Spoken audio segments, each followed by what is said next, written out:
वो तो वर्षों तक रहता है, जब तक भगवान का साक्षात्कार ना हो जाए तब तक ही रहता है। मतलब बहुत अच्छी साधना 20-50 वर्ष होने पर भी ये नष्ट नहीं होता, सूक्ष्म रहता है तरंग की तरह। पर भगवान का दर्शन होते ही ये खत्म हो जाता है। जब तक दर्शन नहीं होता तब तक विश्वास न करे, चाहे 20 वर्ष का ब्रह्मचारी हो, 50 वर्ष से संयम से चलाओ, ये भ्रष्ट कर देगा। ये काम बहुत बड़ा शत्रु है और ये भगवत बल से संपन्न है, साधारण नहीं है। भगवान श्री कृष्ण के पुत्र के रूप में जन्मा है प्रद्युम्न जी, कामावतार है ना, तो हाँ, तो भगवत स्वरूप है। ये काम तब तक रहता है, बस सावधान रहना इससे। ये कोई छोटी मोटी हस्ती नहीं है कि साल 2 साल भक्ति करो और ये भाग जाएगा। ले पास ही रहेगा आपके, और जब तक भगवत साक्षात्कार नहीं होगा तब तक ये बना रहेगा। इसलिए डरना नहीं, ये आपको भ्रष्ट नहीं करेगा, ये आपको सहयोग करेगा। ये डरा डरा के आपको भगवान की शरण में पहुंचाएगा। जैसे छोटा बच्चा घर के बाहर खेल रहा हो पर कोई भय आ जाए तो माँ की तरफ दौड़ता है ना, ऐसे भक्त का एक आश्रय तो भगवान रहते हैं। जब कामादि विकार सताएं तो भगवान को पुकारो, हे प्रभु हमारी रक्षा करो। और जहां तक हो सके शास्त्र आज्ञा में रहोगे तो कभी भ्रष्ट नहीं होगे। जैसे किसी माता बहन का किसी भी तरह से एकांत में जिससे हमारा भाव बिगड़ चुका है उससे, या जिससे भाव हमारा बिगड़ सकता है, ऐसे चांस न दिए जाए, फिर भगवान रक्षा नहीं करेंगे। ये भी बात ध्यान रखना। जैसे हमारा जिससे भाव बिगड़ चुका है, हमारा संबंध पहले गलत रहा है, और उससे हमारा एकांतिक मिलन हो जाए तो हमारा गलत क्रिया हो जाएगी। या हमें लगता है कि इससे भाव संबंध बिगड़ सकता है तो अपने आप कड़ुआ स्वभाव रखकर दूरी हटाओ, दूरी बनाओ। संगम त्यजेत मिथुन व्रतिनाम मुमुक्षु सर्वात्मना न विसृजेत बहिरेंद्रियाणि। माया भेजेगी आपके पास। जब कोई भगवत प्राप्ति का लक्ष्य करेगा, चाहे स्त्री हो या पुरुष, माया इन्हीं दोषों के द्वारा उसे भ्रष्ट करने के लिए उसकी व्यवस्था पुष्ट करती है। लाखों में कोई एक ऐसा जो ये बात कि मुझे परमानंद प्रभु चाहिए, ना कि अब भोग, बहुत भोग लिया और बहुत देखा, ऐ मन अब नहीं गलत करेंगे, ऐसे जीता जाता है। तो धीरे धीरे धीरे धीरे संयोग न बनने पावे, क्रिया न बनने पावे। अब मान लो आप गृहस्थ में हो, पत्नी होगी, धर्म पूर्वक पत्नी से यदि सहवास करो तो पाप नहीं माना जाएगा। कभी ऐसी विकलता है, आप नहीं सह पा रहे, तो भगवान को नमस्कार करके धर्मपूर्वक गृहस्थ में हो।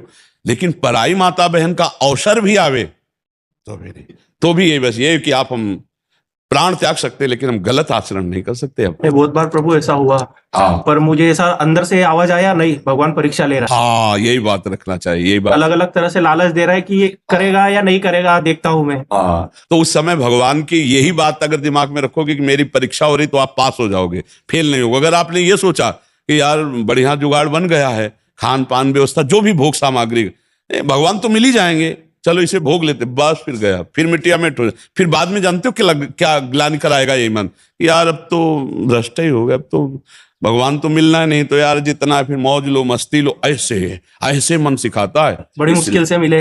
हाँ, अब नहीं, हाँ, आंखें खुल गई अब। हाँ, नहीं, बहुत धन्यवाद है, आप अच्छे मार्ग, सभी चीजें छूट गई धीरे धीरे करके। ये रह गई थी, 8-10 महीना हो गया है। बहुत भगवान से विनती करता हूँ, प्रार्थना करता हूँ, चले जाए चले जाए चले जाए। बट अभी थोड़े टाइम पहले पत्नी भी खूब रो रही थी, नहीं मुझे वृंदावन धाम चलो, धाम चलो। क्या मालूम राधा रानी ने सुन ली, इधर का प्लान बना लिया, आ गए, आपके दर्शन भी हो गए, सब हो गए। बस ये बात ध्यान रखना कि इस मार्ग में चलने वाले को गिराने के लिए माया प्रश्न रखती है सामने। छमाही सालाना स्कूल में भी प्रश्न होते हैं, तो कभी भी हो सकता है अपना। तो ये ध्यान रखना, धर्म पूर्वक चलना, अब गलत मत चलना। अब लो नशानी, अब ना, अब तक जो हुआ नहीं, अब समझ में आता है धीरे धीरे धीरे धीरे। नहीं, और सत्संग रोज सुनते चल रहना और नाम जप करते रहना। तो सत्संग और नाम जप ये तुम्हें गिरने नहीं देगा। ये तुम्हारे सत्संग सुनो ना, तो जैसे रोज तलवार को पैनी करो, ऐसे ज्ञान की तलवार पैनी होती रोज। साधन को हरि भजन है, कै सत्संग सहाय। अगर संत महापुरुषों के वचन सुनते रहें और नाम जप करते रहें तो हम फिर गिरेंगे नहीं, बस चलें वैसे ही जैसे संत जन कह रहे हैं। जहां लग रहा है कि यहाँ गिर सकते हैं, वहां संयोग ही ना बैठने दे, दूरी बना के रखे। पक्का समझो, कभी ऐसा संयोग बन रहा हो तो भाग पड़ो, कमजोर बन के, बलवान बन के वहां बैठना नहीं। बैठ गए तो गए, देर नहीं लगती है, बहुत बलवान है। और अगर कमजोर बन के भाग गए तो बच गए। इसमें भागना ही है, उससे लड़ नहीं सकता कोई। एक बार भगवान व्यास देव जी ने एक श्लोक लिखा कि बलवान इंद्रिय ग्रामो विद्वानम अपि करसति। इंद्रियां बड़ी बलवान है जो बड़े बड़े विद्वानों को भी खींचकर भ्रष्ट कर देती है। इसलिए एकांत में अपनी बहन के पास बहुत समय तक नहीं रहना चाहिए, अपनी बेटी के पास भी बहुत समय तक नहीं रहना चाहिए, और पुत्र जवान हो तो एक सैया पे एकांत में माँ को भी नहीं लेटना चाहिए।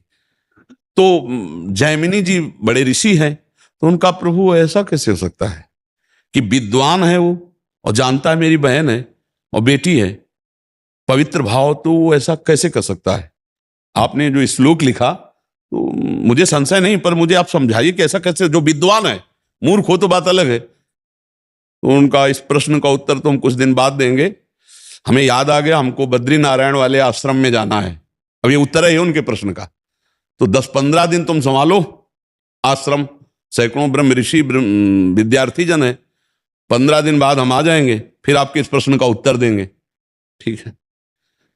उसी शाम को हल्की सी वर्षा होने लगी। भगवान है व्यासदेव जी, संध्या का समय, और 16 वर्ष की अवस्था धारण की, श्याम रंग, अरविंदाक्ष नेत्र, और छम छम करती हुई सामने आ गई। और गंगा स्नान करके सब ऋषि जन ऐसे जा रहे थे, सब ऐसे। तो जैमिनी जी के पास आई और कहा, भगवान रात्रि का समय आने वाला है, बड़ा भयावह है, मैं अपना घर भूल गई हूं, आज रात्रि अपने आश्रम में आप जगह दे देंगे क्या? उनका नहीं, गुरुदेव बाहर गए हुए हैं और सख्त आदेश है, ब्रह्मचारियों का स्थान है, यहाँ स्त्री प्रवेश निषेध। प्रभु स्त्री की बात नहीं है, मैं आपकी शरण में हूं, मेरी जान का खतरा है, मैं अकेली हूं जंगल में, और शरणागत के लिए तुम्हारे गुरुजी ने समझाया कि शरणागत की रक्षा करनी चाहिए। अब गुरुजी हैं, उनको तो उनको कौन काट सकता है?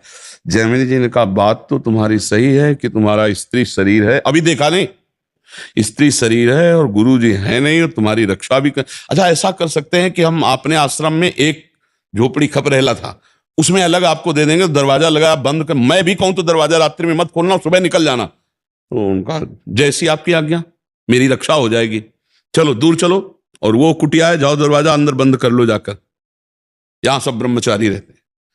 अब जाके जो संध्या वंदन करके ध्यानस्थ हुए, फिर दिमाग में आया कि हमने पूछा नहीं कि तुम रात्रि में अकेले कैसे फंस गई, आखिरकार हो कौन, कहां से आई हो, तुम्हारा ब्याह हुआ है कि नहीं हुआ है, विविध प्रकार का उसी का चिंतन होने लगा। तो ध्यायतो विषयान पुंसात संगास्तेषु उपजायते, संगात संजायते कामः, कामात् क्रोधो विजायते, क्रोधात् भवति सम्मोहा, सम्मोहा स्मृति विभ्रमा, स्मृति भ्रंशात् बुद्धिनाशो, बुद्धिनाशात् प्रणश। पहला रोग शुरू हो गया, ध्यान। जहां प्रभु का ध्यान होना था वहां उस, तो चरण देखे थे बड़े ही सुंदर, उनका मुख कितना सुंदर होगा। अब गए, अब इतना सब करते हुए रात्रि तो हो ही गई थी, दरवाजा खटखटाया, तो उन्होंने कहा दरवाजा तो नहीं खुलेगा। बोले मैं जैमिनी जी हूं। बोले नहीं, जैमिनी जी ने मना किया है कि सुबह नहीं खुलेगा दरवाजा। तो खपरा हिलाए थे, कोई लिंटर तो था ले खपरा हटाए, बांस हटाए, कूद गए।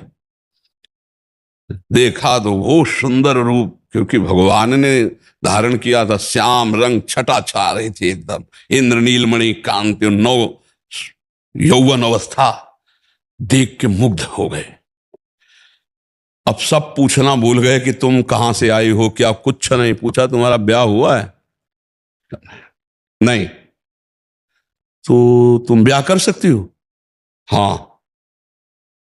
हमसे कर सकती हो?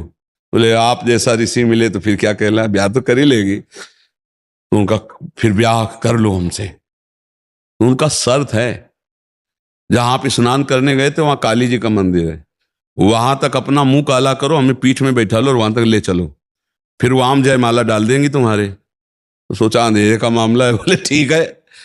काम कितना प्रबल होता है, मुंह काला किया, पीठ में बैठा ला, घुटने के बल चले। जब वहां पहुंचे तो 2 थप्पड़ मारे, तब उन्होंने देखा तो भगवान